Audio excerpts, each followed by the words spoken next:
Hello and welcome back to the channel. I'm Marcus from InfoSec Governance, and we're a UK-based cybersecurity company that specialises within cyber essentials and ISME cyber assurance. Or if you're registered outside the UK, we can also certify businesses to ISME cyber baseline as well.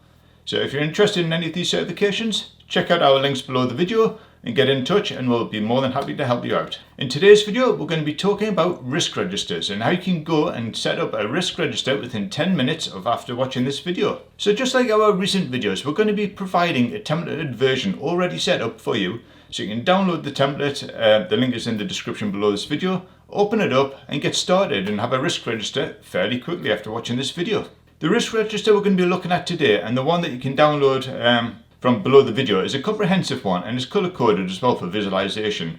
So it may look like a lot, but it's fairly easy to navigate and there's a lot of cells there that automatically update, so you don't have to fill all that information in. So with that, let's get started talking about how to create a risk register in under 10 minutes.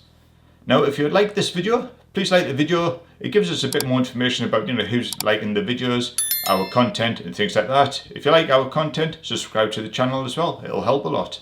Okay, so if you're new to risk, this subject can be a massive area when it comes to businesses. When it comes to businesses, a lot of businesses just know about the standard risks to themselves, such as fire, flood, theft, people leaving their business and so forth. But what you also have to think about, especially if you're working towards ISO 27001 or ISME cyber assurance, is the wider picture of risk when it comes to the business. So we need to be thinking about backups, assets such as computers, servers, bring your own devices or BYODs, home workers and things like that. But what about the environment settings, physical aspects of the business, alarms, flood defences and things like that. So you've got to think about all these risks to the business.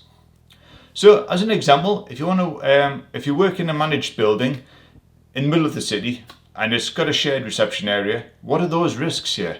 Possibly anyone could walk in, they could write down any information about your business, have a look at confidential information if it's lying around there and stuff like that. So have a look and see, what's around, what could be a potential risk to your business. So as you can see, there's a lot to think about, and if you're not thinking about it already, take a step back, have a think, look around your business and think, what if this, what if that, and so forth, and things like that. Have a look at everything around your business and see what the risks are. You'll be surprised. Now that we know what risk is and what we need to look for, let's get into the juicy stuff, the risk register. So today we're going to go through the example risk register that you can download below the video. This risk register is more tailored towards ISO 27001 compliance. So if you're not already working towards that in the future, there are a number of columns that you can just remove and it won't matter.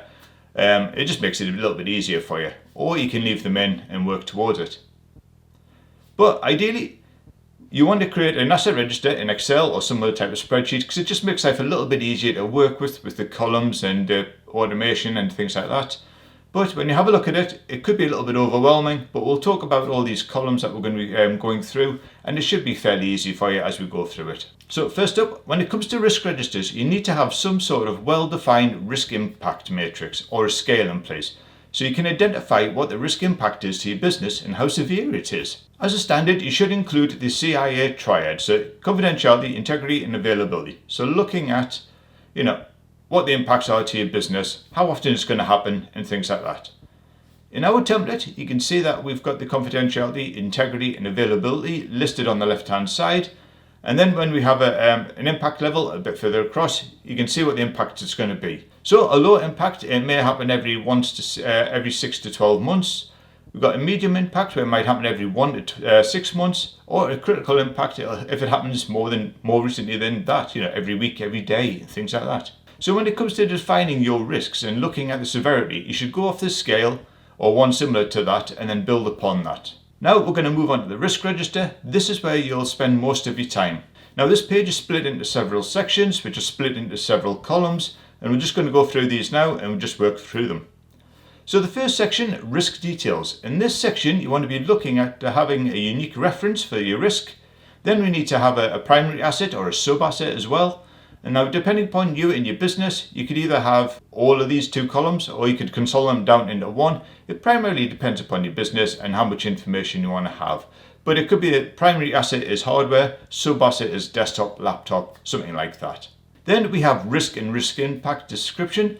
So what is the risk to the business? So for example, if we have a primary asset of hardware, we have a sub asset of laptop, the risk and the impact could be the laptop has been stolen from the user while being off site. The impact is loss of confidential information and personal details or something similar like that. So as long as it's descriptive and helps you, the business. So the next section is risk treatment. This section is made up into the following columns. So we've got cost impact. What is the cost to the business if you lose a laptop, for our example, and maybe something like £1,000 or something like that. We're looking at what is the cost to the business for that risk. The ISO 27001 SOA control. Now this column can be removed if you're not working towards ISO 27001, but if you are, you should look at what SOA control is in place and comply against that, just so you can list it against it. Then we've got risk probability. This is what is the probability that the risk may actually occur? Is it a low, a high, or a medium? And then you should select this from the column, go from there, and then it just highlights it all up for you. Then we've got risk impact. So what would be the impact to your business if this risk did actually happen? Again, it's a low, medium, high, so you select the right one, depending upon what the impact could be to your business. Then we've got risk level. So this risk level column will automatically populate for you when you select the previous two columns once they've been filled in, and it'll give you an overall risk rating for that risk to your business. Then we've got a column that is AERT. This column is all about how you deal with the actual risk that you've identified. Do you accept the risk? Do you eradicate the risk? Do you reduce the risk? Or do you transfer that risk to somewhere else within the business? Then we've got the last column in this section, the owner. So who is the actual owner of that risk? Every risk should have an overall owner who manages the risk, treats it, and so forth like that. Then there's sort of a column section that's on its own, and this is just a suggested action. So what is the suggested action to reduce or remove that actual risk to the business? Then we move on to the residual risk section. This section is made up of the following columns. So we've got residual probability. This is where you highlight what the residual risk is to the business. Will it be, once all the remediations have been put in place, and you can select it from the drop-down box. And again, this is either a low, a medium, or a high type value. Then we have risk level. So this will auto-populate, and it'll give you the overall risk level to the business once the remediations have been put in place. Then it's down to documents and policies. So what documents and policies are applicable to this risk? You should have at least one in there and go from there. It just helps you document that risk. Now we're on to the last section, which is risk review. So we have the last review date. So when was this last risk reviewed? It should be reviewed at least annually or upon change of that risk. So it just lets you know how often these risks have been reviewed. Then we've got next review date. So when's the next time we're going to review this risk? Generally, it's 12 months down the line, or if there's going to be a change going on in the future. And that's it. I hope it all makes sense for you. Please download the template, leave any comments below the video so we know whether or not you like it or not, and we'll see you next time. Thanks again.